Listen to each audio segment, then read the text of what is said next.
So what's some of your favorite work that you made, not in that you made during quarantine? That would you say? Let's see. I like these ones behind me. A good amount. The bottom right one's a self-portrait. Top right one is a little collab I did with Camelia Roque. She's a dancer. Sent me some kind of motion shots. Then bottom left one's definitely one of my favorites. The top left, I don't know if I'm done with it yet. And this one I've worked on for a while. Definitely the biggest piece I've done. I have a couple of details I need to finish up on it, but I'm pretty happy with that one.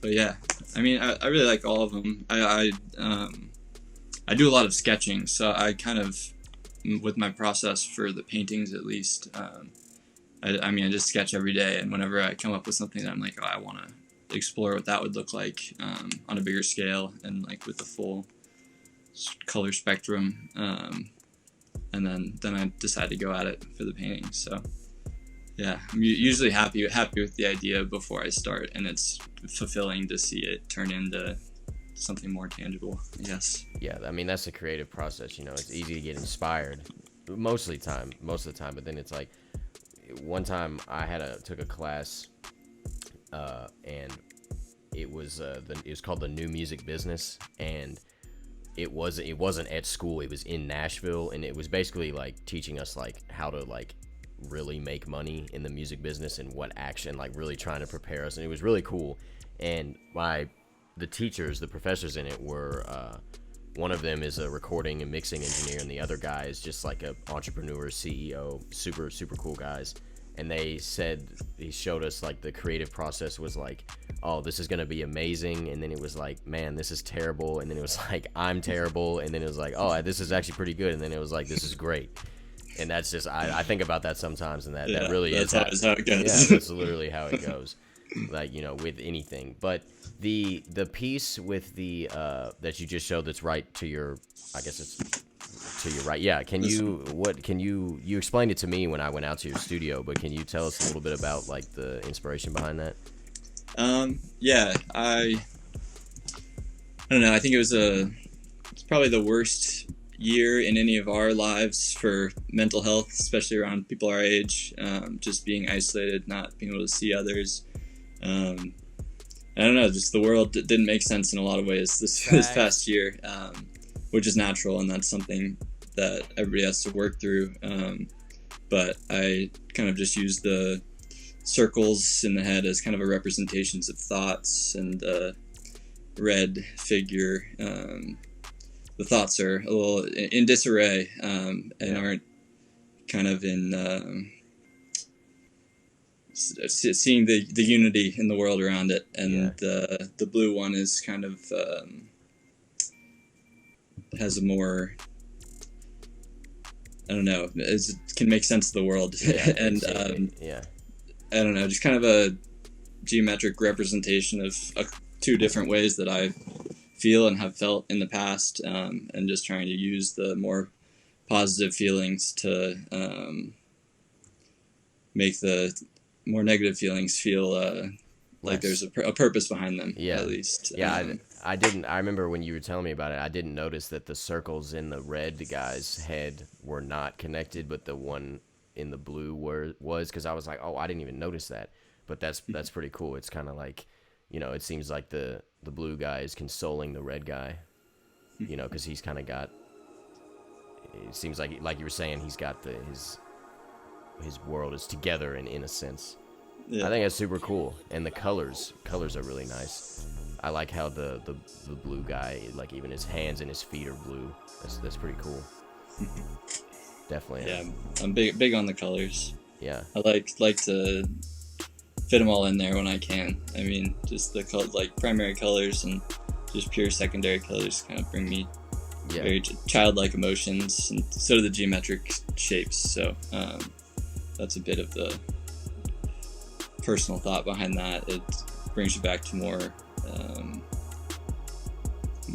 innocent feelings that the world makes sense, I guess.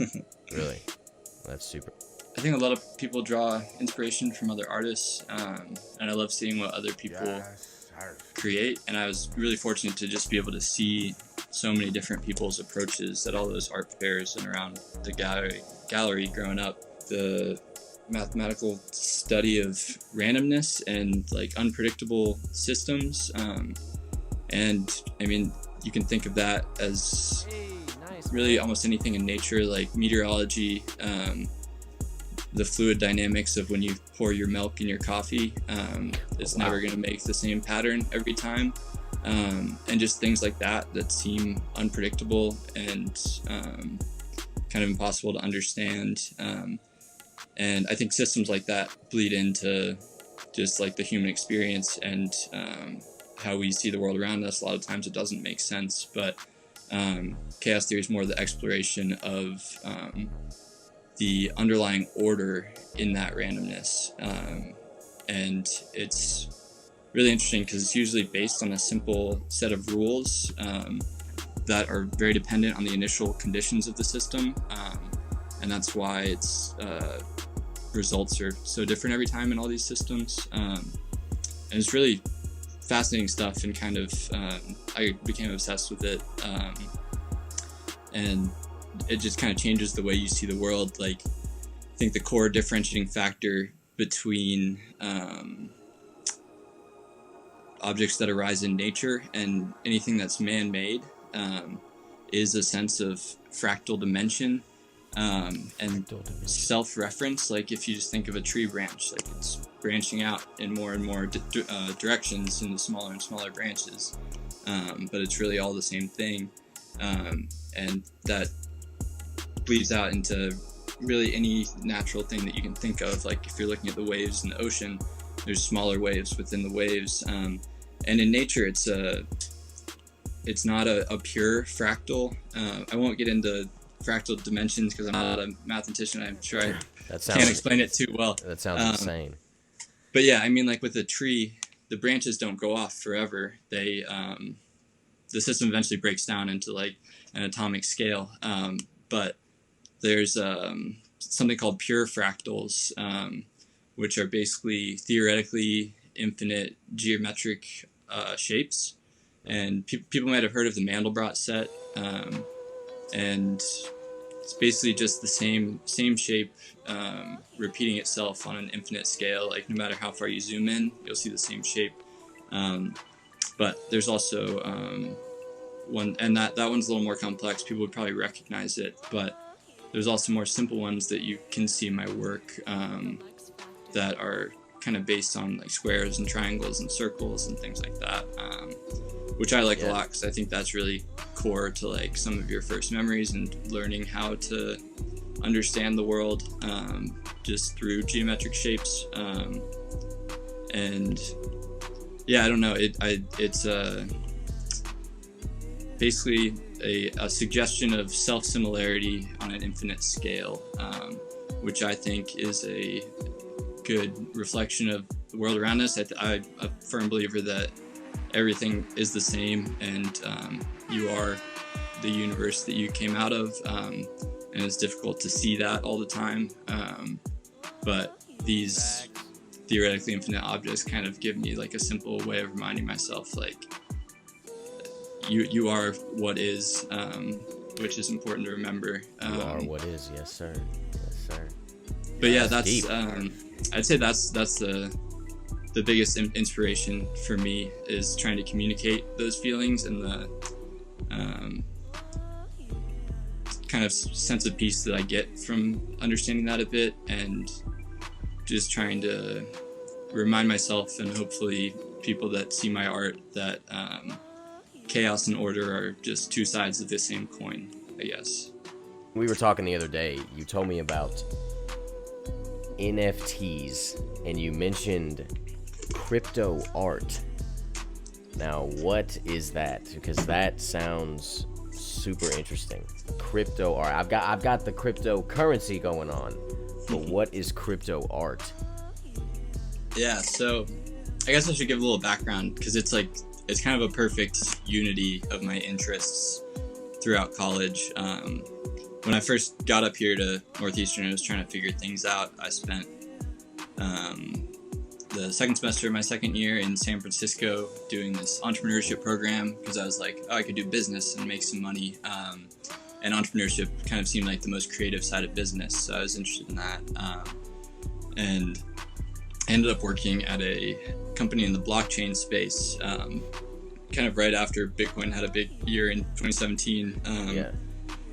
So that was interesting. I didn't know all that much about cryptocurrency and blockchain, and started learning about it and became pretty fascinated. It feels like a pretty liberating technology for people all around the world. I mean, just a friendly reminder to everybody out there that 70% of US dollars in existence have been printed since Bitcoin was invented in 2008. So keep that in mind as you decide to save your US dollars or not. And then the next year, Northeastern has a co-op program, so you get to do internships throughout, like full time. So I worked at another blockchain company the next year and met some interesting people, learned a lot more about space. And then I guess last summer, I worked on a startup with a buddy of mine from the blockchain club, as the CMO, and so that was interesting, and that kind of felt like, I don't know, the full experience of like if I were to go to the entrepreneurship route, because like I like that idea of starting something from the ground, and that was really, really interesting. My buddy Steve's still working on the project. They're getting some good traction, but I was kind of, I wasn't committed, and I was working on digital art on my computer on the side, like, and I kind of realized like that's what I want to spend my time doing. So definitely got interested in that stuff. And in the past year, as you said, the crypto art world has really started to blow up. And for anybody that doesn't know what that is, an NFT is a non-fungible token. And what that means, start with what fungible means. You can think of Bitcoin as a fungible token or a fungible cryptocurrency. The Bitcoin that I have is the same as the Bitcoin that another person has. It can be used for the same purposes. It only matters, the only difference is the value that we have. And a non-fungible token is essentially a unique digital asset, and you can think about it as a digital collectible, and it's really uniquely suited for representing creative ideas in a digital sense, such as visual and audio ideas. So this past year, there's been a big just kind of wave of crypto artists having success selling these NFTs and really making careers out of it. And I've been watching, I've been paying attention, but I've mostly been painting. And I was like, oh, I'm not primarily a digital artist these days. I don't know if it's for me, but I've kind of realized there's like all types of artists that get involved with the space. And if you kind of scan a painting and just make a slight animation of it and kind of create a GIF, people value that as an NFT. And so this semester for one of my courses, I'm doing an independent study on NFTs. So I'll be writing some blog posts about it because I want other people to know about this stuff, because I think it's the foundation for a digital creative economy. Yeah, it sounds like it. And I think it's really empowering for independent creators in a lot of ways. So yeah, it's something I'm excited about. I'll probably be releasing my first NFT in about a week. Okay, so right, so you're releasing it. So what exactly is it gonna be? Is it gonna be a GIF, like you said, like a GIF, or what exactly? Yeah. Okay. Yeah. So where is that gonna be? Would it be on your website? Maybe. I need to figure out if there's a widget that I could do through my website. I'll at least put a link on my website. But I'll be promoting it on IG and Twitter, I'm sure. But there's a platform called Zora that I'm pretty excited about, where artists can kind of create their own markets to sell these NFTs on, and they're just starting out. I think they're just about to open their like public beta, but they're doing really cool stuff for the space, and a lot of the more established marketplaces are just difficult to get onto. So I'm sending in my applications, crossing my fingers, but I kind of like the idea of starting off on this new platform, and their mission statement definitely resonates with me a lot. So yeah, I'm excited to get into that. It'll be fun.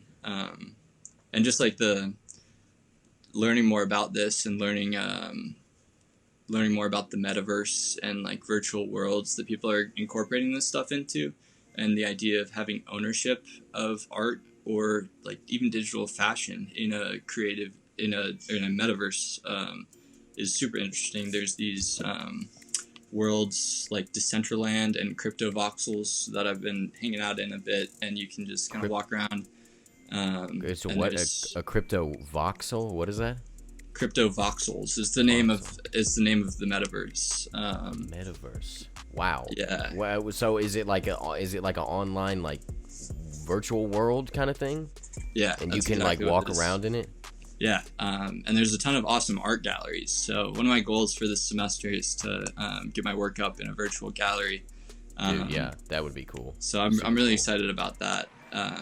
But yeah, and you can see other people in the space checking out the art. It's a really cool way to find a bit of community in a time when we don't get that as much. Yeah, when we can't. Okay.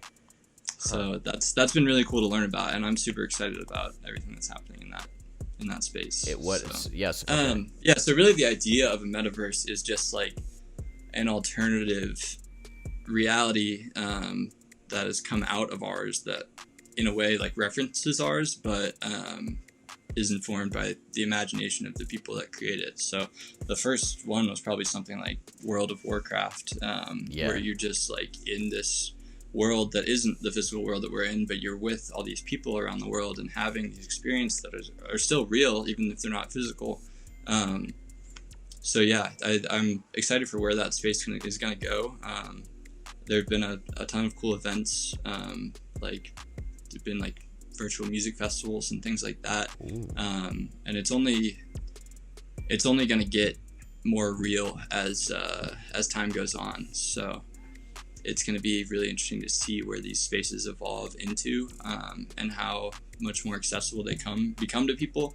Because right now it's kind of a niche corner of the internet, but I think eventually it'll be a way that we can interact with people that we care about, people that we don't know, and be a part of each other's lives without even leaving the house.